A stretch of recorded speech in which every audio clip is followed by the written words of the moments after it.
and go to the meeting. Like,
Trying to think who lives down there.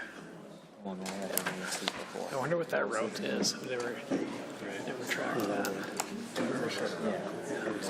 You know what I mean? I can never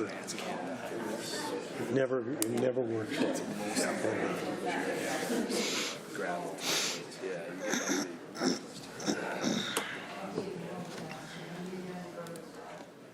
Let's see.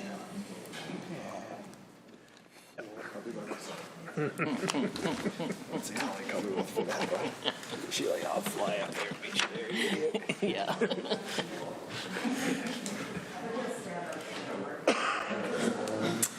All right, it is 5 o'clock, so we'll go ahead and call to order the council meeting of the East Grand Forks City Council for Tuesday, July 7th, 2026. Would the city clerk please call a roll? Mayor Mark Rolstead. Here. Council President Brian Larson. Here. Council Vice President Tim Riopel. Here. Council members Tammy Schumacher. Here. Ben Puksvinsky. Here. Gail Helms. Donald Kazmi. Here. Karen Peterson. Here. Okay, we have a quorum. Please stand for the Pledge of Allegiance. I pledge allegiance to the flag of the United States of America and to the republic for which it stands, one nation, under God, indivisible, with liberty and justice for all.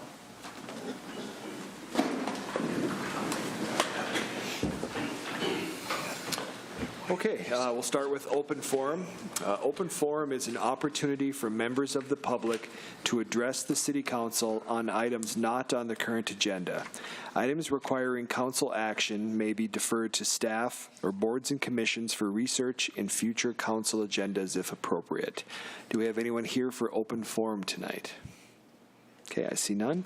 With that, we'll move on to the approval of minutes. We'd be seeking approval of the June 16th council meeting and the June 23rd work session. Move. Moved by Riopel. Second. Second by Peterson. Any questions or discussion on the meeting minutes? Okay, I see none. Roll call, please. Peterson. Yes. Larson. Yes. Schumacher. Yes. Puksvinsky. Yes. Riopel. Yes. Helms. Kazmi. Yes. Okay, motion passes. Scheduled bid lettings this week, there are none. Scheduled public hearings, there are none. That brings us to consent agenda. Items under the consent agenda will be adopted with one motion. However, council members may request individual items to be pulled from the consent agenda for discussion and action if they choose. Would any council member like to have an item 3 through 7 pulled? Okay, I see none. With that, we'd be seeking a motion for items 3 through 7, please. Move. Moved by Kazmi. Second. Second by Schumacher. Any questions or discussion? Roll call, please. Peterson. Yes. Larson. Yes. Schumacher. Yes. Puksvinsky. Yes. Riopel. Yes. Helms. Kazmi. Yes.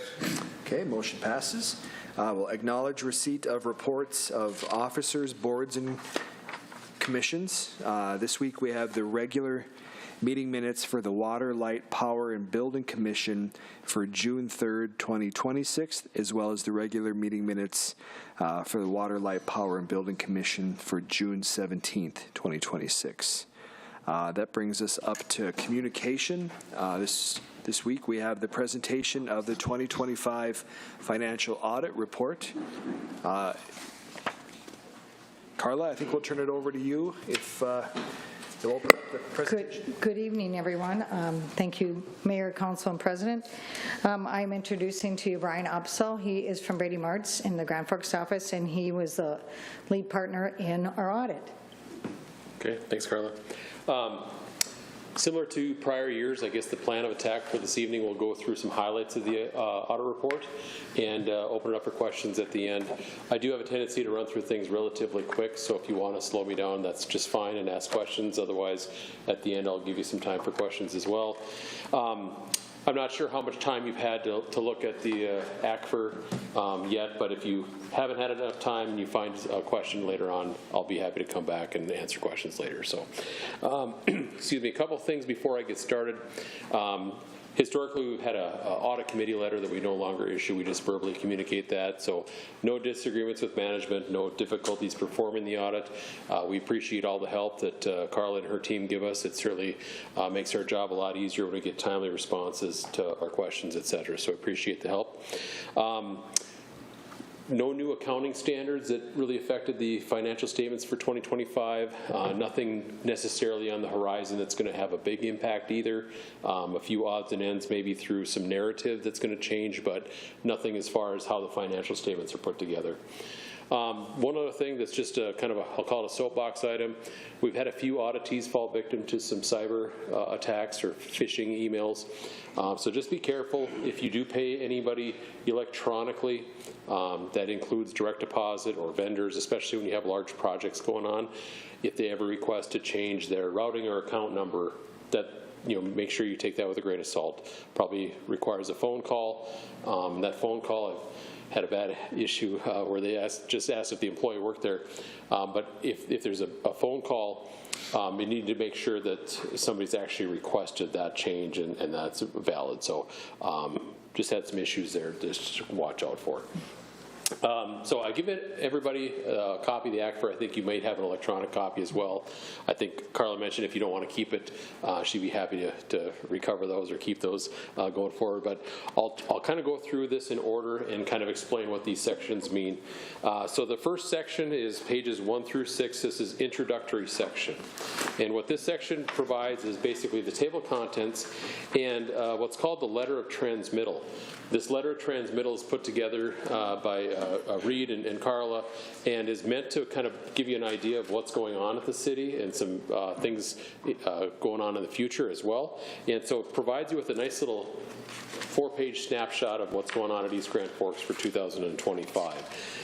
This section also includes there's a certificate of achievement that you get for putting this financial statement together and getting it approved by the Government Finance Officer Association, or the GFOA, and then an organization chart and elected officials listing. So that's what that section is kind of doing, just more informative. The next section is the financial section, which starts on page 7 and 8, and this is the independent auditor's report. This is where we've come in and issued an unmodified opinion on the financial statements, so that it's considered a good or a clean opinion, that the financial statements are fairly stated in accordance with generally accepted accounting principles, or GAAP. Keep in mind it is management's responsibility for the financial statements as well as the footnotes. And then our responsibility as auditors to come and ensure that they're reasonably stated. And that's what our opinion is stating, is that we believe that they are. The next section, pages 9 through 17, this is management's discussion and analysis section. This also provides a narrative of what happened during the year and does provide some comparative information. So a lot of the financials that you're going to see are just basically a 1 year. But this does provide some comparative information on a condensed level. So it might generate a question or two, or at least a starting point to kind of indicate, why something went up or down compared to the prior year. Like I said, this section, if you're going to just kind of go through and want a quick read of the financials, this would be the section I'd take a look at. There should be a narrative as to some of the whys, why something went up or down. The first audited financial statement starts on pages 18 and 19, and this is known as the Statement of Net Position. Very similar to a balance sheet, this arrives at the bottom of net position, which would be considered like your equity or retained earnings on a full accrual level. And what full accrual basically just means that we're bringing in your capital assets and depreciating those. If you've got leases, like your long-term debt, that's all included here, as opposed to some of your fund financial statements, which we'll get to in a minute, which is where you kind of make your budgetary decisions, et cetera. So this is a little bit more inclusive of everything that you might have. If you look on the bottom of page 19, that third column of numbers, total is $205,532,746. That is your overall net position. Included in that number is about $162 million of your capital assets net of your debt, as well as a handful of restricted areas. The number we like to look at is the second from the bottom line, that unrestricted portion. That's not tied into your capital assets. It's not tied into any restrictions, but almost $33 million in unrestricted net position. So that's kind of the number we look at for financial health. I believe that number was up from the prior year on a full accrual level. If you flip the page to page 20, this is the statement of activities, and you're going to see 3 lines from the bottom, the overall changes. We have the first column at the bottom is your governmental activities, so your general fund, your special revenue funds, debt service funds, those are up about $46,000. Then it comes your business type activities, but that was up $2,771,599, and we'll see this in more detail here in a minute. And then all the way on the right, you're going to see the component unit, which would be your EDA funds. those were up about $91,000, $92,000. So that kind of gives you an idea of the changes in the current year. Then we get to the fund financial statements. And so page 21 is going to show basically the governmental funds. The first column of numbers, that's your general fund.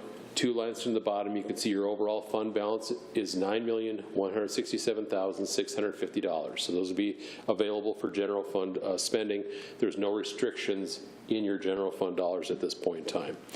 One thing I guess I'll bring up, since it's visible on this page, that current city projects fund, if you look, that third column of numbers has a deficit net position at year end. So one of the things we like to look at for financial health is what kind of funds might have deficits, and just make sure that everybody's aware that there's a plan in place, or hopefully put a plan in place to get that fund whole again. Typically, these kind of projects are funded either through grants that might be lagging in time or new debt. And I know you did take some new debt on in 2026 that might help cover whatever projects that you're planning on taking on. So I just wanted to point that out. And we'll get to, there's a deficit in the non-major funds as well that we'll get to in a minute. If you flip the page over to page 23, this is going to be the changes within each one of those funds. About, looks like about 5 lines from the bottom, you can see the general fund was up $979,651. And your capital projects fund was up $285,623. And so that is after transfers. That current city's project fund, as I mentioned before, did go down about $180,000, and that's going to come and go based off of what kind of projects that you have. Overall, your general funds were up $2,116,811. Then comes your budgetary comparison schedule for the general fund on page 25. Page 25 is really just a summary of your budget, and in the back of the financials we have a much more detailed budget by line item, but this kind of gives you an idea. And that number that you see on the bottom right is going to be the difference between what you had anticipated and what actually happened. So you anticipated a $379,000 deficit, ended with a $979,000 positive. So actually a positive variance of about $1.35 million. And this can happen for a variety of reasons. Obviously, a little bit of more revenues than anticipated, as well as less expenses than anticipated. Sometimes projects don't get going as soon as you anticipated. That can play a factor in this as well. So just keep that in mind. Personnel, too. Personnel, yeah. Pages 26 and 27, this starts your enterprise funds or proprietary funds. So these funds would basically be funded through charges for services as opposed to grants or taxes. And so if you look on the bottom of page 27, you're going to see the net position in all of these different funds. The first 2 funds, electric and water, they have their own separate audit, which I presented that to the Water and Light Department about a month ago, I suppose. So those have been audited and then rolled back into this financial statement. And then if you look on the bottom, all the funds do have a positive overall fund balance. The only one I guess I'll point out is the refuse fund. If you look 2 lines to the bottom, 2 lines to the bottom, you do have a negative unrestricted amount of about $398,000. So even though the fund in total is positive, part of that is just basically your infrastructure. So just something to keep an eye on. And then when we go to the change in the net position, you're going to see kind of what happened here during 2025. So if you flip to page 28, 3 lines to the bottom, you're going to see the overall changes. So the electric fund was up about $2.3 million, water was up $378,000, sewage was down about $14,500. Keep in mind these numbers do include depreciation expense, so some of this would be non-cash type items, but I wanted to bring that to your attention.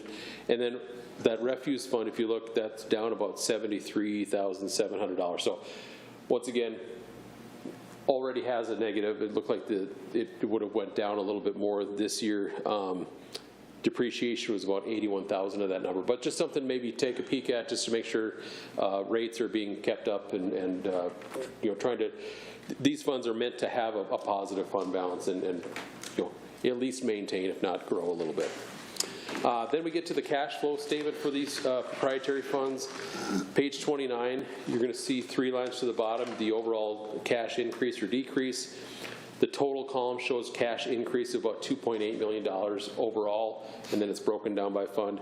This is always subject to some timing differences, so you paid a bill early or late, or received some grants or some money early, you're going to have some swings, but overall, this usually does coincide a little bit with financial health and making sure that you're cash flowing your proprietary funds, which you are, at least for electric and water, and then overall, some of the other funds did have deficits for 2025. Then we get into the footnotes to the financial statements, which are the next several pages, pages 31 through 51. I typically don't go into any detail here, but if you want me to circle back, I'd be happy to. This has lots of information on your policies, changes in your fixed asset schedules, your long-term debt schedules, et cetera. So for right now, we're going to go to the next tab, which is your non-major funds, which starts on page 58. And so page 58 then starts breaking out more of the funds. So some of the items were combined on the front of the financial statements, and then they kind of get broken down into detail as we move along.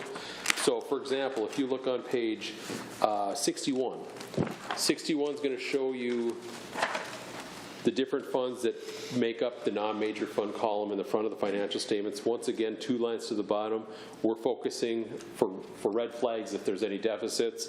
The cemetery fund does have a deficit, but a little over $10,000. I believe part of this was maybe planned with some projects that you had going on at the cemetery, but just want to bring that to your attention to make sure that that gets, I guess, addressed or make sure that you're aware of it as you go forward. Then as we go to page 75,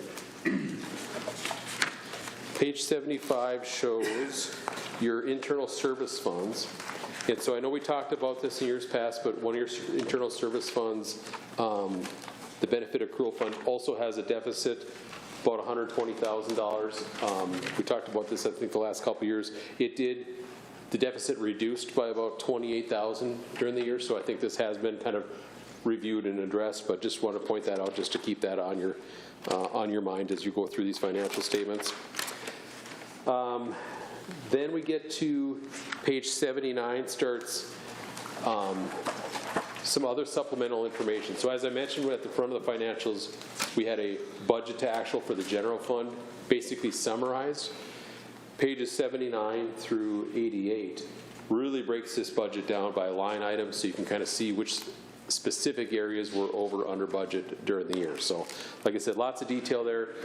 If nothing else, it certainly helps generate a question and helps for budgeting going forward as well. Pages 89 through 94. That EDA fund that we have at the front of the financials that I mentioned is broken into different categories. There's a housing component and an economic development component. And so pages 89 through 94 kind of breaks out all the different components that you have in that as well. So if you're looking to just kind of disaggregate some of the data, this would be the section that I'd look at for that. And then pages 95 through 121. One of the requirements for the ACFR to get that certificate is for these statistical pages to be in here. And so it does provide lots of information over a course of sometimes up to 10 years. Things like your tax rates, your levies, lots of financial trends, revenue, capacity, et cetera. So this section, like I said, I'd take a peek at. It might help generate a question or two, but I'm going to skip over that for right now and just bring you to the last letter that we have in the financial statements, which is on pages 122 and 123. So the last 2 pages, this is our what we call the Government Auditing Standards Report, as well as the Minnesota Legal Compliance letter. And we have no findings or issues when we did this testing. Things like conflicts of interest, bid work, collateral, as well as your overall internal control structure, ability to put these financial statements together, all that stuff kind of rolls into here. And we have a clean report for this. So overall, that, I guess, the run through the ACFR. I do have one other loose handout that I'll probably just go through very briefly before I ask if there's any questions.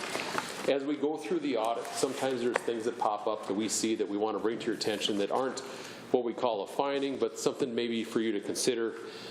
So one thing I kind of already brought up was that cemetery fund did have a deficit. about $131,000 before transfers. Part of this was budgeted, so there's no surprise there, but that was kind of the driver of why we started looking at this. And also, we noted that fund has some old accounts receivable for some plots that have been, I think, reserved that just haven't been paid for. So just one of those things that we want to make sure that policies are being followed as far as collections, et cetera, for the cemetery. And then the late payment of bills, that's more, the state of Minnesota requires bills to be paid within 35 days of receipt. And so sometimes, depending on where that bill gets sent, it doesn't make it to the finance to actually pay the bill right away. So just maybe take a look at your policies to ensure that all the department heads, if they're receiving bills, that are getting those promptly sent to finance, just to alleviate any kind of problems going forward. So yeah, that was a very quick run through. I'd be happy to answer any questions that anybody might have. All right, thank you. Any questions from the council? Anything from you, Reed? No, good for me. Okay.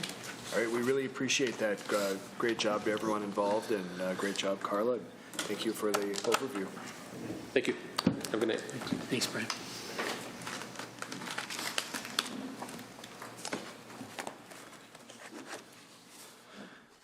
Okay, let's see, that brings us to old business.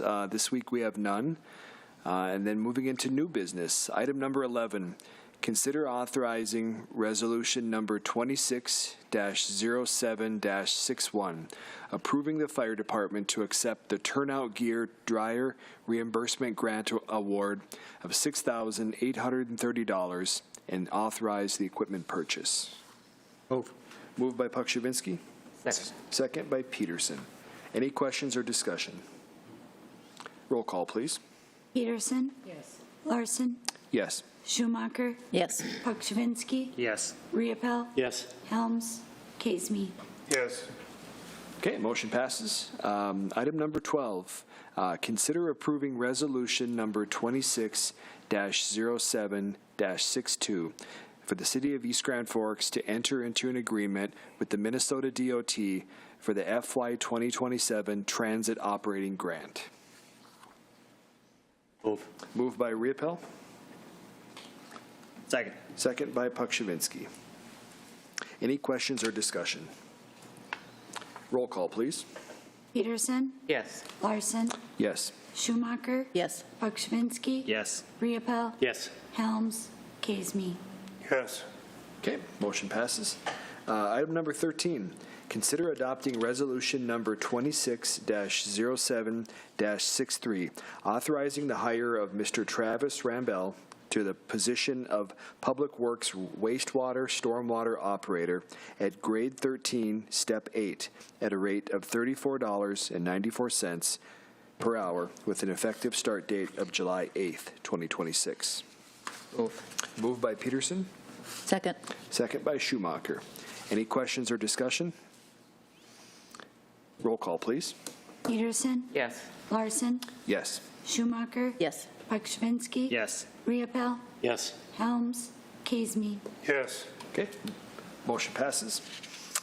Item number 14, contingent upon approval of Mr. Ramble's promotion to the Public Works Wastewater Stormwater Operator position, consider adopting resolution number 26-07-64, authorizing staff to advertise and initiate the civil service hiring process for the vacant equipment operator position. Move. Moved by Kasmi, Second. second by Pukshavinsky. Any questions or discussion? Roll call, please. Peterson? Yes. Larson? Yes. Schumacher? Yes. Pukshavinsky? Yes. Riepel? Yes. Helms? Kasmi? Yes. Okay, motion passes. Item number 15, consider adopting resolution number 26-07-65, authorizing the hiring of Ms. Sarah Chambeau to the position of Public Works Administrative Assistant at Grade 10, Step 1, at a rate of $23 per hour, with an advancement to Grade 10, Step 2, at a rate of $23.98 per hour upon successful completion of a 6-month probationary period. Move. Moved by Peterson, Second. second by Riepel. Any questions or discussion? I've got a question on the way it's written. Go ahead, Don. hire her at a rate of $23 per hour. My opinion is that's where it should stop. Nowhere else do we say what we're going to raise them to if they're successful doing anything. I don't like the way it's written. Okay, thank you, Don. Reid, any feedback for Councilmember Casey? Yeah, thank you, Councilmember Casey and members. I apologize, I missed the work session that this was discussed on, but the thought process here is Ms. Shamba has been a temporary employee working in our Public Works Department in this position for about 7 or 8 months now. In our adopted pay plan, once an employee meets a 1-year calendar, at their annual review, if they meet or exceed expectations, then they get a step increase, which they would, in this case, would move to step 2. So the thought process here is giving her some credit for time served already, even though it was already in a temporary role. And when she meets the 6-month probationary period, she'd have a review at that point. As long as she meets or exceeds expectations at that 6-month review, then she'd move to step 2.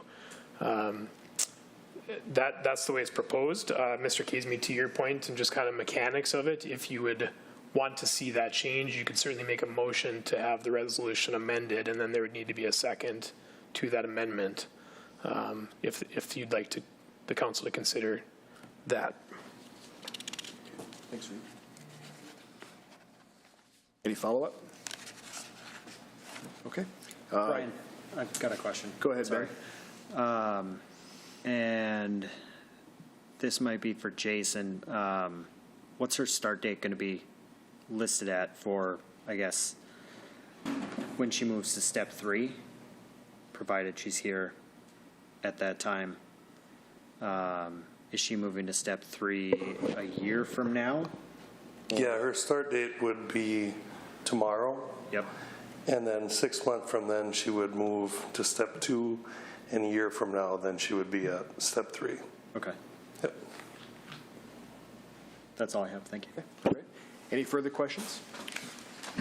Okay, hearing none or any amended motions, roll call, please.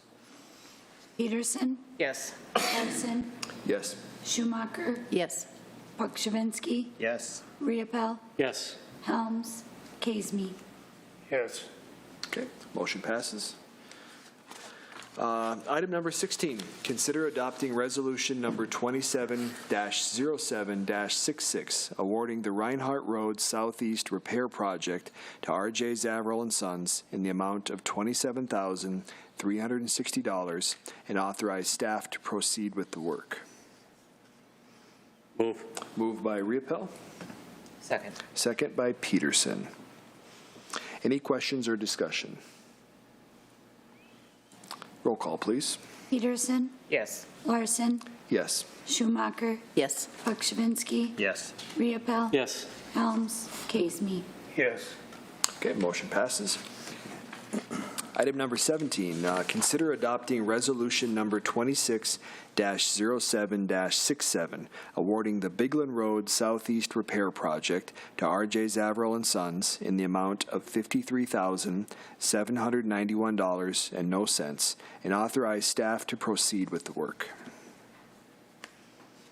Move. Moved by Riepel. Second. Second by Casey. Any questions or discussion? Roll call, please. Peterson, Yes. Larson, Yes. Schumacher, Yes. Pakshavinsky, Yes. Riepel, Yes. Helms, Casey. Yes. Okay, motion passes. That brings us to item number 18. Consider adopting resolution number 26-07-68, authorizing the hiring of Mr. Jorgen Erickson to the position of Parks and Recreation Superintendent at a grade 20, step 1, with an annual salary of $89,575.55. Move. Moved by Riepel. Second. Second by Pakshavinsky. Any questions or discussion? Mr. Riepel. Question on that. Weren't we going to change that to Park and Recreation Director? Or is that something we have to do? Thank you, Councilmember Riopel. We had some discussion about that in the interview, as you all recall. I think what I'd like to do with that is do some more research on it with David Brown and Associates, our human resources consultant, to best weigh what the title change and the impact of said title change could be. And then because it's a union position, there may be some discussion with the union that needs to be had with that as well. Okay, thank you. With his approval, if he's approved tonight, do we know his start date? We are tentatively looking at Monday, August 3rd for a start date. There are still a few items pending with that, with his need to relocate, to move here. But that's the most recent discussion as of this morning that we had. Okay.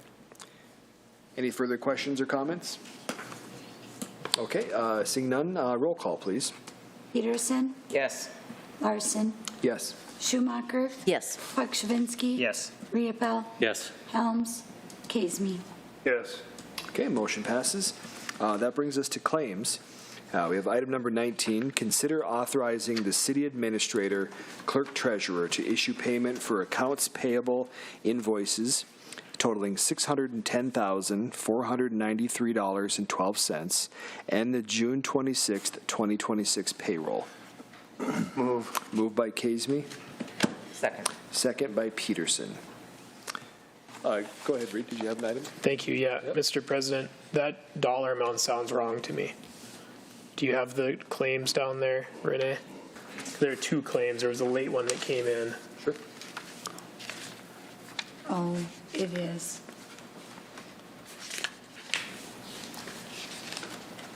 Yes. You ran a sorry. late check register.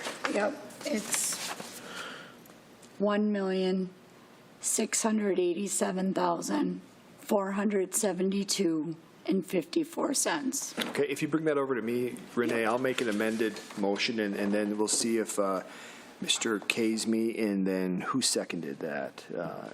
Peterson. Ms. Peterson will agree to that. Okay. It's this total amount here. Yes. 1687. Okay. Correct. Yeah, I'm going to request that we amend the motion for the city administrator, clerk treasurer to issue payment for accounts payable invoices totaling $1,687,472.54 and the June 26th, 2026 payroll. So with that, we'd be looking for approval from Mr. Kazmi and then Ms. Peterson. That's fine, yeah. If all that right, Ron? Yep. Okay. We'll say it's close enough. Okay. Any questions or discussion on the amended motion? If not, roll call, please. Peterson, Yes. Larson, Yes. Schumacher, Yes. Pakshavinsky, Yes. Riopel, Yes. Helms, Kazmi. Yes. Okay, motion passes. That brings us to council and staff reports for this evening. We'll start with Mayor Olsted. Thank you, Mr. President. First, congratulations to Travis and Sarah. Hope you worked here a long time. So, also look forward to working with Jorgen. I'm excited to see what he has ideas and plans and what he's going to do for the Park and Rec Department. So look forward to that. So hopefully can start soon enough. So thanks. That's all I got. Thank you. Councilmember Schumacher. Nothing tonight, thanks. All right, thank you. Councilmember Pakshavinsky. I have no words for tonight. Thank you. All right, thank you. Councilmember Riopel. Nothing, thank you. All right. Councilmember Kazmi. Nothing, thank you. Okay. Councilmember Peterson. Nothing, thank you. Okay. I'll also extend my congratulations to Travis and Sarah, and apologize if I butchered your last names. I tried my best, and I'm sure it wasn't quite right, so bear with me. But looking forward to getting to know you both and working with you. Thank you. Mr. Hutton. Yeah, thank you. Couple of updates tonight. Arena project again, kind of weekly update there. On June 24th, the ice floor at the Civic Center was poured. It sounds like that went very well. It is now in a 28-day wet cure cycle, so if you walked in, there's a big plastic poly tarp over top of the floor so we can keep the heat down on the new slab. So that is progressing positively. On the exterior of the building, the parking lot, the subgrade work is ongoing. You'll see some activity on curb and gutter and sidewalk work within the next week that they're working on as we speak. And then over the next couple of weeks, I'd expect we'll start to see the asphalt parking lot replacement be completed. Over at the VFW, the cooling and refrigeration company has now moved over there to start prepping for that pour of the ice floor. They're working on subgrade and piping will start soon. Looking at targeting the first week of August for the ice floor to be poured at the VFW. And then the exterior load-bearing walls on kind of that southeast corner where the new refrigeration room and ice resurfacer room will be, those walls are going up this week. And as early as next week, we should start to see some earthwork with the associated work involved in the new parking lot at the VFW. So good progress there being made, a lot more to be done in the next few months. And then one other notice, filing dates are going to open soon for city council positions. The filing period starts July 14th and runs through July 28th. There are 3 positions that'll be up for election this year, Ward 2, Ward 4, and 1 at-large member. And just biggest reminder there is if anyone is interested in filing, to come to the city administrator's office, the admin side of the building, Monday through Friday from 8 to 5. And there is a $2 filing fee if you are interested in filing for those positions. And that's to be on the November 3rd general election. That's it. All right, thanks, Reed. Mr. Gallstead. I just hope everybody had a wonderful 4th of July, and I see everybody here came back with all their appendages. So far, so good. Okay, and Mr. Emery. Thank you. A couple updates for you. Bike trail project, all the black dirt work was completed basically end of last week, so I think all the trails were open for the long weekend. Hoping they were going to get the seeding this week, but looks like actually the seeding is going to be completed now next week. So, but that should be the last of that work. So things are looking good. The Blue Peak project, district, I guess DA4, let's call it, or no, sorry, DA5.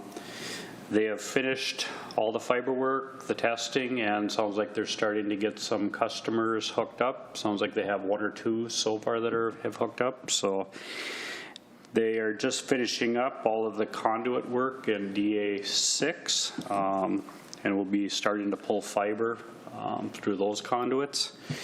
And then they're actually probably tomorrow they'll be starting kind of on the 3rd area, which is DA4.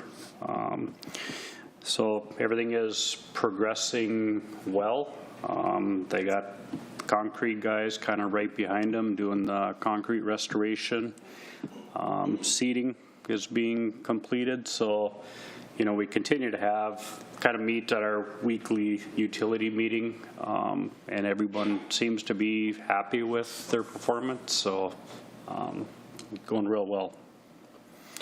I still don't think we're probably going to see any work on the south end this year, as we've not really even seen any plans for the south end, and I don't know they're working on permitting and stuff too for that work. So, but overall, very, very happy with the work that they're doing. So.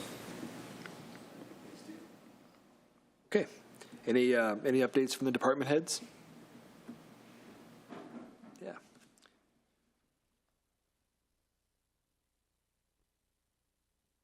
Hi, Lacey. Oh, I figured I would take advantage of this and give you some updates of what we have coming up at the library in the coming weeks. We have Art in the Park next Tuesday on the 14th with Brenda Balmer. That starts at 6 p.m. and that is in partnership with Parks and Rec. They're at Sherlock Park. And then it is funded through the Northwest Minnesota Art Council. So that's a fun event. We have 3 of those in the summer. We've had one last month, one next week, and then one in August with Trey Everett as well. So we encourage you all to come out to that free art in our community. We also, our sensory garden is complete. Thank you to Public Works for bringing over not only soil but mulch and helping us shovel it all in there, because I'm not very strong with shovels, so thank you for that. Dale Helms also contributed the T-posts. He purchased those for us, and also got Heritage Village to donate some trellises, and so I encourage you to come over and look at that, or to wait a few weeks as everything grows with this rain. It'll be pretty cool.